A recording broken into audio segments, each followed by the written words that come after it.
Hello everyone, I'm Malind. Welcome back to the grammar lesson. Okay, in this lesson we are going to discuss about simple present tense.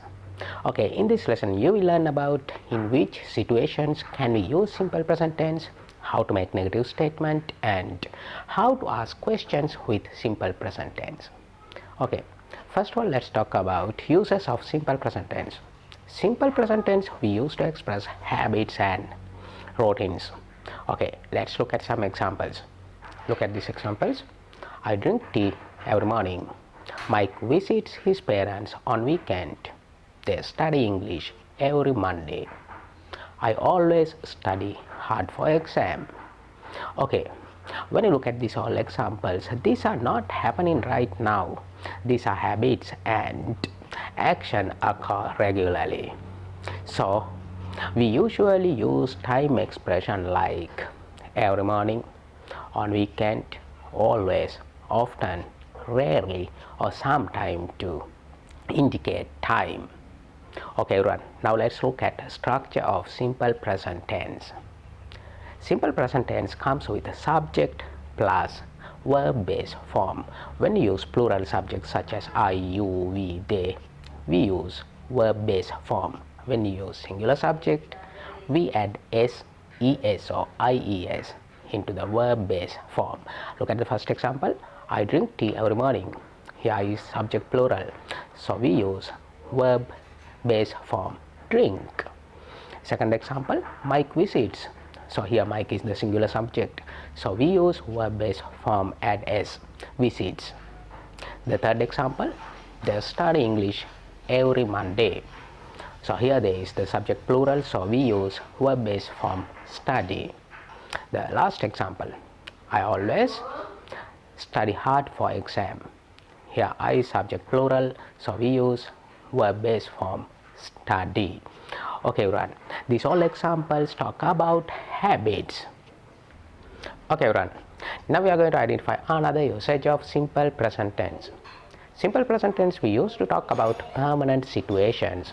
Okay, let's go through some examples to identify how to use simple present tense to indicate permanent situations. Look at these examples. My sister lives in Australia. Jack speaks Spanish. I work as a nurse. Okay, let's look at the first example. My sister lives in Australia. This is a permanent situation. She hasn't gone to Australia for vacation, so it can be her mother country. Okay, my sister lives in Australia. Here we use singular subject, my sister, so therefore we use verb based form plus s, lives. Okay, look at the second example. Jack speaks Spanish. This is also a permanent situation we are talking about because it can be Jack's mother language, Spanish, so it is a permanent situation. Jack speaks Spanish.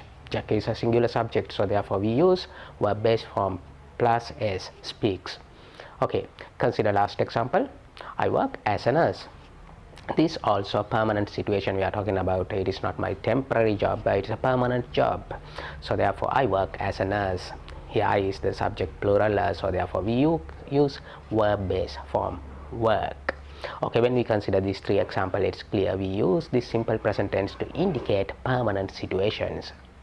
Okay everyone, now we are going to look at another uses of simple present tense. Simple present tense can also be used to talk about facts and general truth. Okay, let's look at some example. The capital of Sri Lanka is Colombo. Water boils at 100 degrees Celsius. Cats like milk. Okay, look at the first example. The capital of Sri Lanka is Colombo. This is a fact, we cannot change them, so therefore we can use simple present tense. Look at the second example. Water boils at 100 degrees Celsius. This is also a fact, we cannot change them. Okay, here water is singular subject, so therefore we use verb based form plus s, boils. Water boils at 100 degrees Celsius. Okay, let's look at the last example. Cats like milk. Okay, this is also fact, we cannot change them. These are general truth. So here cats plural, so therefore we use verb based form like. Cats like milk. Okay everyone, now let's talk about how to make negative statement with simple present tense. To create negative statement, we use do not or does not with verb based form. When you use plural subject, we use auxiliary verb do and not with verb based form. And also when you use singular subject, we use auxiliary verb does plus not with verb based form. Okay, let's consider some example to identify negative statement. I do not like chocolate. She doesn't watch TV every day. Jim doesn't work on Friday. Okay, look at the first example. I do not like chocolate. Here subject I, it's plural, so therefore we use auxiliary verb do plus not plus verb base form like. Okay, look at the second example. She doesn't watch TV every day. Here subject she, it's singular, so therefore we use auxiliary verb does plus not plus verb base form watch. Okay, here we have contracted does not into doesn't. Okay, look at this last example.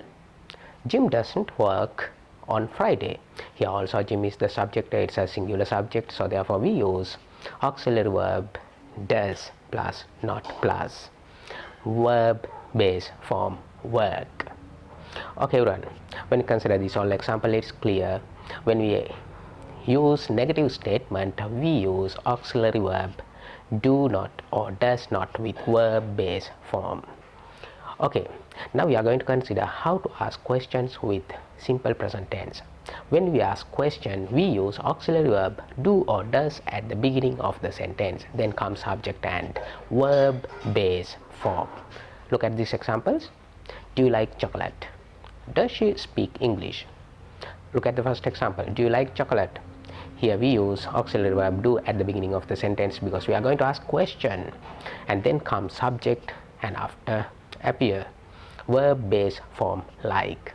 Okay, look at the second example. Does she speak English? It also interrogative sentence asks question, so therefore we use auxiliary verb does at the beginning of the sentence because here subject singular she, so therefore we use auxiliary verb does, then comes subject singular subject she, and also we use verb base form speak. Okay everyone, in this lesson I mentioned about what is the simple present tense and its uses. I hope that you learned something about simple present tense. Thank you for joining with us. See you soon with another grammar lesson. Bye bye.